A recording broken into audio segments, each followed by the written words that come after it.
Open your pantry, and you will likely find a box of Corn Flakes. It is the most boring, standard, innocent breakfast food imaginable. It's the mascot of the mundane. But the story of how that box got there is anything but boring. It involves a fanatical doctor obsessed with bowels, a massive resort for the rich and famous, 15-gallon yogurt enemas, a crusade against human sexuality, and a bitter decades-long hatred between two brothers. Corn Flakes weren't invented to be a tasty treat. They were invented as a biological weapon against sin. This is the story of John Harvey and Will Keith Kellogg, the brothers who hated each other, but accidentally changed the way the world eats breakfast. To understand the cereal, we have to understand the older brother, Dr. John Harvey Kellogg. In the late 19th century, John Harvey was a medical superstar. He ran the Battle Creek Sanitarium in Michigan, known simply as the San. Think of the San as a mix between a luxury hotel, a hospital, and a boot camp.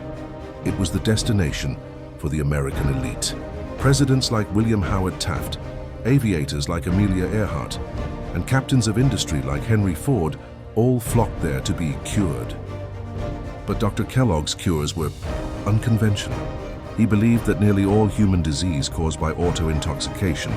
Essentially, he thought you were being poisoned by your own digestion. His obsession with a clean colon is legendary in medical history. Guests at the San were subjected to hours of light therapy, intense exercise, freezing cold showers, and his favorite treatment, the enema. And not just water. Dr. Kellogg prescribed enemas of yogurt to replace the gut flora. He administered thousands of them. But his other obsession was biological living. He believed that spices, meat, and rich flavors were dangerous. Why? Because he believed that flavorful food excited the passions, and by passions he meant sex. Dr. Kellogg was a staunch celibate, even in his own marriage, and he believed that a bland diet was the only way to stop Americans from sinning. This brings us to the kitchen.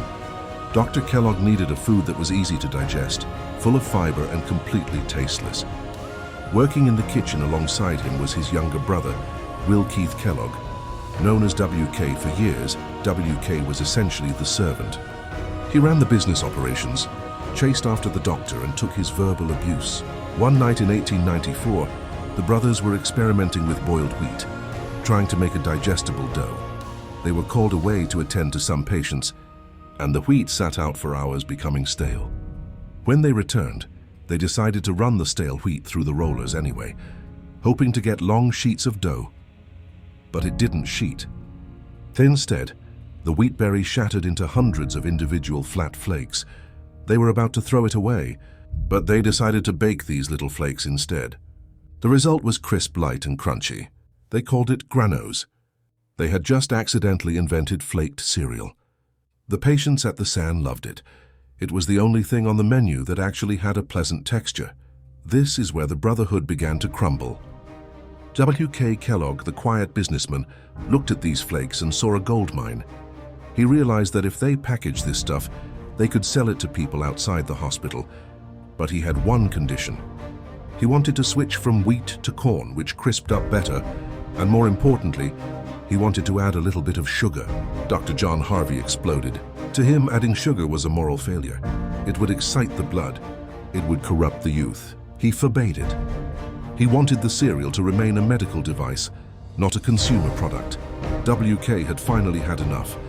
After decades of being treated like a lackey, he did the unthinkable. He defied the doctor. In 1906, WK bought the rights to the cornflake recipe and left the sanitarium to found the Battle Creek Toasted Cornflake Company. He added the sugar, and he launched a massive advertising campaign, something the doctor considered undignified. The success was instant. W.K. Kellogg became a millionaire almost overnight, but the doctor didn't let him go quietly. John Harvey Kellogg sued his brother. He argued that he was the famous Kellogg and that W.K. was stealing his name. They spent years in court, burning through money and hatred. In the end, the courts ruled in favor of W.K. The judge decided that the name Kellogg had come to mean the cereal, not the doctor. W.K. won the right to put his signature on the box, which is why to this day the logo is a copy of his actual signature. The brothers rarely spoke again. Dr. John Harvey Kellogg continued his medical crusade until he died at age 91. largely fading into obscurity outside of medical oddity books. The sanitarium eventually closed, a relic of a strange time.